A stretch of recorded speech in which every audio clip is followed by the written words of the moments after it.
Hi, everyone, and welcome again to Adapt, Invent, Thrive. Super excited to have Michael Yasney here today. And Michael Yasney is known as the financial fixer. And today we're going to talk about how to finance your business through these crazy times right now of COVID and what we can do to negotiate, to get out of sticky situations, and how to look at some amazing opportunities that we're in. There are quite a few opportunities, and Michael's going to talk about that today. So let me just get to Michael, and let's just talk about him for a moment. And we're going to talk about, so Michael Yasney of Money Consultants has been providing creative financial solutions for businesses for 30 years. And as I mentioned, he is known as the financial fixer. So let's first talk about how can we continue to run our businesses during these crazy times, Michael? Well, first you have to be able to adapt quickly to the situation. So you're going to have limited amount of customers coming to your store if you're a business to consumer store. How do you deal with that? How do you deal with the limited amount of revenue you're going to take in? How do you deal with the problems you might have had because you haven't been opened and bills have piled up and you haven't been able to pay those bills, or you've been late on those bills, such as your rent, could be your suppliers, it could be your bank loan. There's a lot of debts that you normally pay every month through your cash flow that you now no longer have the cash flow for. So a lot of people, unfortunately, ignore phone calls from creditors. This is not what you should be doing. The first thing you should be doing is answering every single phone call from every creditor that you get, your landlord, your bank, your suppliers. The reason being is they're having their own problems dealing with their clients. And the ones that are answering the phones, they're more likely to help and work with you to get you back on track. You need them, they need you. So pick up the phone when they call or call them back as soon as possible. Those are the ones that we can make an arrangement with to help move you forward, still using their services, even though you owe them money. So that's what I would suggest there. The people that don't respond are the ones that the creditors go after the hardest. Interesting. So even if it's a scary call, pick up the phone. Pick up the phone. Sometimes you have to really listen to what those creditors are saying to you, because they're not always telling you the truth. They're sometimes bullying you. Now, the ones that you return the phone calls to right away will not bully you as much, but they want to get paid, and they're going to make certain threats that may or may not be real. So speak to them, understand. Then, if you need to speak to your lawyer, your accountant, or anybody else that you feel comfortable with that helps you when you're dealing with new business problems. Remember, your business is running pretty smoothly. You paid your rent because you had money from cash flow because your customers were coming in, you sold them products. Now things have changed. They may not come back. They may take a long time to come back. So how do you work in the new reality, which is during COVID-19 or after COVID-19? How do you keep your business going? If you even want to keep your business going. Yeah, and I guess that brings us to what happens if your business really isn't viable. That's something that you really have to step back from and look at it from a business point of view, because some businesses are just not worth bringing back because your debts could be too high. It could be too much money to get it regoing. You're in a restaurant business. Even if they open up and allow you to have customers in there, you're only going to be open up 25%. You just may not be able to make it. Now you're getting further into debt. Now you may be borrowing money because you're getting threats from your landlord. You owe money for the rent. You still have 2 years left on your lease.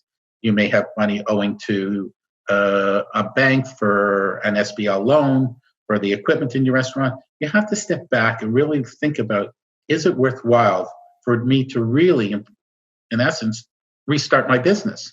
Do I want to restart the business? Is this the best place to restart my business? Is there a better way? Should I walk away and open up sometime other in 6 months from now? So that now depends on, did you set up a corporation when you started, or are you a sole proprietor? That's a problem if you're a sole proprietor. now you're on the hook personally. Doesn't matter what you signed or didn't sign. You don't even have to have signed your lease personally. You're still on the hook for it personally because it's a sole proprietorship. So you have to look at what you are on the hook for with your creditors personally. And if you're not, now you actually are in the driver's seat. You can negotiate with your creditors or you can walk away. So that's something that you have to look at and make a proper business decision, because sometimes you make more money from walking away than staying in business. Sometimes you make more money saying no to an order than taking on the order. So you just have to be able to run through all these things properly, whether it's with yourself, somebody else that you have confidence in, your accountant, your lawyer, your business broker, whoever it may be. You need to sit back and look at this not from your point of view, but from a business point of view to make a proper decision before you get into even more problems, more trouble. Can you give a practical example in terms of walking away and making money or, bleeding less money? Okay. So sometimes, everybody's goal who sells products wants to sell to big box stores. They think they're going to get the $1 million order. And sometimes you do get the $1 million order. However, if you've never sold to a big box store, you need to understand how they pay you. And I don't mean do they pay in 30 days or 60 days. That's not important. What's important is how much you're going to get paid. So although you're selling your product for $1, you're never getting paid $1. There's all kinds of discounts from a few percentage points to generally 10, 15, and maybe sometimes even 20% that will come off the top. You have to understand the purchase order. Did you get an order that says guaranteed sales? Well, if you don't understand what guaranteed sales are, you actually believe that they're going to guarantee they're going to sell the product. But that's not correct. Guaranteed sales means you're going to guarantee they're going to sell the product or they send it back. In other words, that's a fancy word for consignment. You don't want to get involved in that. So again, if you need $1 or if you're looking for $1 for your product and you're selling to a big box where they're going to take off 10, 15%, you need to sell that product to them for about $1.20. The store is interested in how much discounts they can get, not exactly how much money you're charging them. And remember this, it's unimportant for you to worry about how much the big box store wants to pay for your product. That's just not something that's important. You have to sell your product for what you need to stay in business. And if they won't pay it, you need to find a new business, because you will go bankrupt selling to them if you do not pay attention to this. So pay attention to what's in the contracts that are coming to you, what you need in order to stay in business. Remember, you're tying up a lot of your cash flow in this business. Now, what's interesting is that you can actually almost sell to these stores COD if you want to use a financing called factoring. So what will happen is your order goes to the big box store and it's going to get paid in 60 days. But a factoring company will give you approximately 80% of that receivable right away, and the other 20% when they get paid, less their fees. But you now have all your money back, plus some of your profit, and you can now do another order to another big box store. Even though you gave 60-day terms, you sold almost COD to the first box store.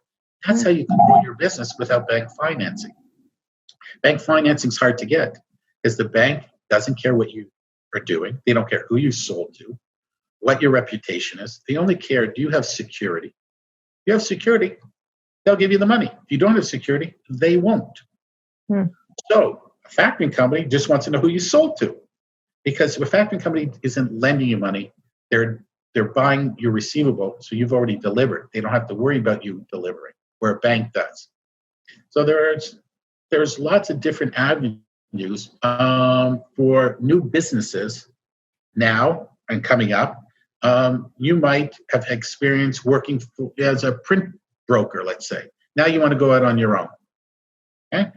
You go on your own. Your friend works for Esso. And your friend says, you know what? We have a print order. It's $500,000. Do you want to, it's approximately that. Do you want to bid on it? You bid on it. You win the tender. Now you have to find a printer to print it for you. So you find a printer who's prepared to do it, and that printer is going to charge $300,000. You're very excited. You're going to make $200,000 until the printer says, We need 50% up front and 50% COD, and you have bus fare in your pocket. Now you think, well, I'll go to the bank. I have an ESO receivable. Except you don't. You have an ESO order. So now what do? Well, factoring companies generally have a division called purchase order financing. And what they'll do is they'll go and arrange credit with the printer.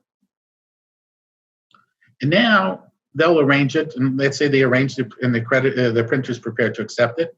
Now that's a benefit to the printer. The printer now gets a $300,000 job that they turned down. The purchase order finance company, part of the factoring company, is actually not looking for any terms. So they're not going to want 30, 60-day terms to pay the bill. All they want is a day to pay the bill. Once ESO receives and signs off, they've accepted the work. Once that happens, they'll send a $300,000 check to the printer. Now they've been paid off. They didn't have to give terms. Now, the factoring company will buy the receivable, generally give 80%. So they now have a check for $400,000. 300 went to the printer, 100,000 went to you. You still haven't done anything. You've already got 100,000 of your profit. Now in 60 days, ESO pays, and the last $100,000 goes to pay the fees, and the rest of that money will go to you. So you might wind up making $180,000, approximately $190,000, with no money in your pocket. So there's creative financing available to new businesses. And a lot of people are never going back to the company they work for, but they have all that experience. And that's how a lot of companies start. People that got laid off or their business, stopped, and they started their own business because they had all the experience. But you need financing to run a business. So creative financing is available to you. The bank is the last place you should go because all they want to know is how much security do you have. Makes sense. And that's sort of a nice segue into one of our last topics, which is the opportunities that COVID's providing in terms of businesses that have shut down. It's unfortunate and it's tragic that, businesses have to fold. But as you said, it's probably the best things for them if they're not profitable. But how does that open up an opportunity for entrepreneurs that, let's say, want to get into the restaurant business? Okay, so now what do you have? You have a restaurant that's closed, a landlord that's not getting paid, a bank that may not be getting paid on an SBL loan, and you want to go into the restaurant business. Now, normally, restaurant business is very expensive to get into. Equipment, first and last month's rent, renovations, and all of a sudden you could be in for $200,000, $300,000, $400,000, $500,000 for just not an unbelievable restaurant, just an average restaurant.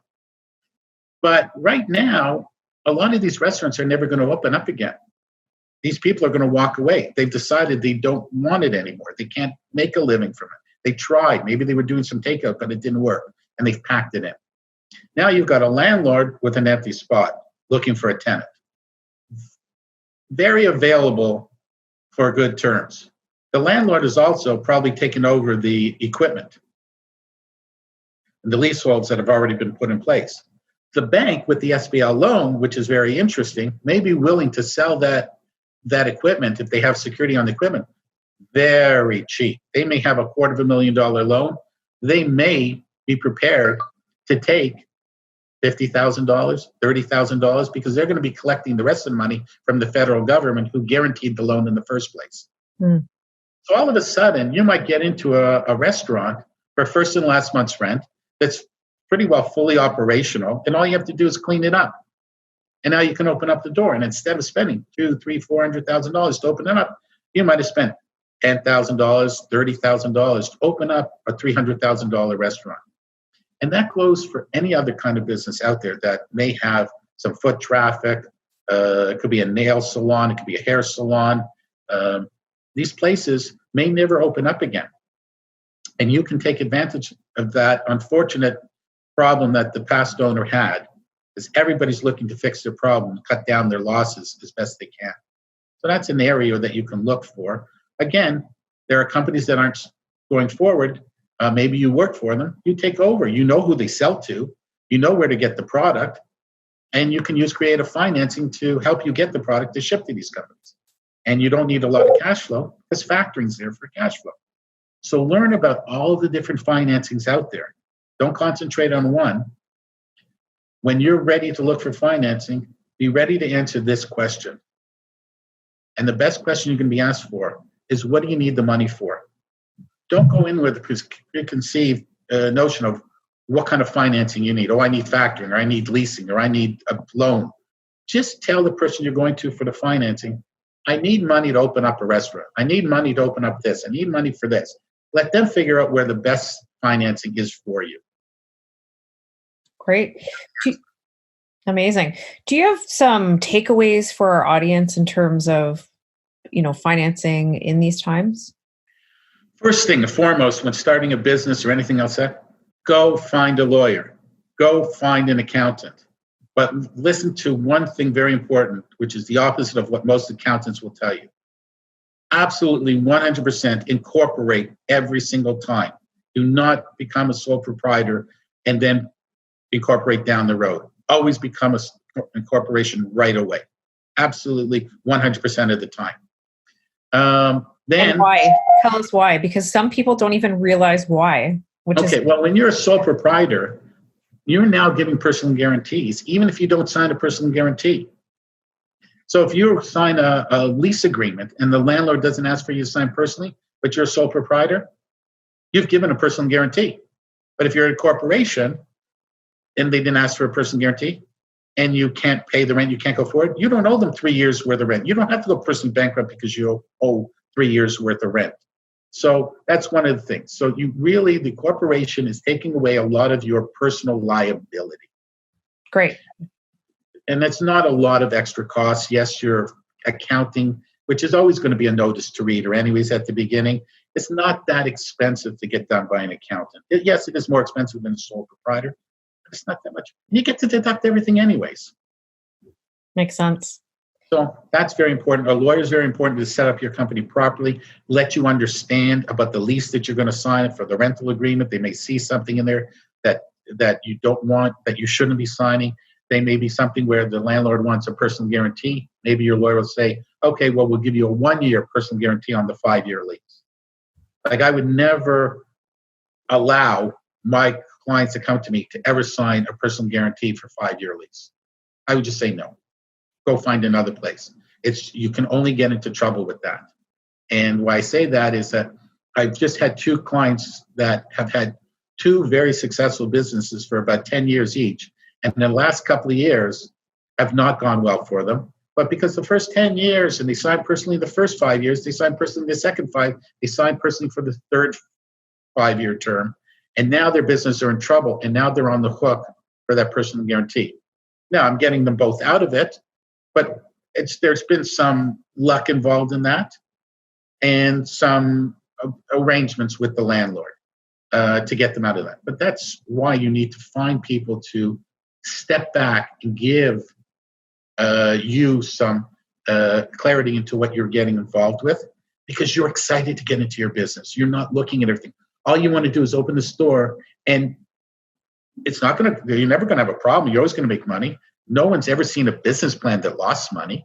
Mm-hmm. So it's the same thing. Nobody's going into a business thinking they're going to lose money. They're going into business because they're going to make money. But you can't always see that. Right. Makes sense. So, Michael, where can people find you to get some more information about your business? They can call me at 416-565-9455, 416-565-9455, or they can go to michael@moneyconsultants.ca, and they can send me an email. They can also text me at that phone number, and I'll be happy to speak to them. There's no charge for me to speak to them and consult with them, and then we see if there's something that we can work on together that can fix their business, grow their business, start their business, whatever it takes. I help businesses that are brand new, that are growing quickly, or actually that are in financial trouble. So there's creative ways to solve everybody's financial situation for their business. And that's why you've earned the name The Financial Fixer. That's me. So thanks so much for your time. We really appreciate that you joined us at Adapt, Invent, Thrive. And if you have any questions about financial problems or creative solutions, make sure that you reach out to Michael. And thanks again for joining us. Thank you very much for the opportunity. I appreciate it. Thank you.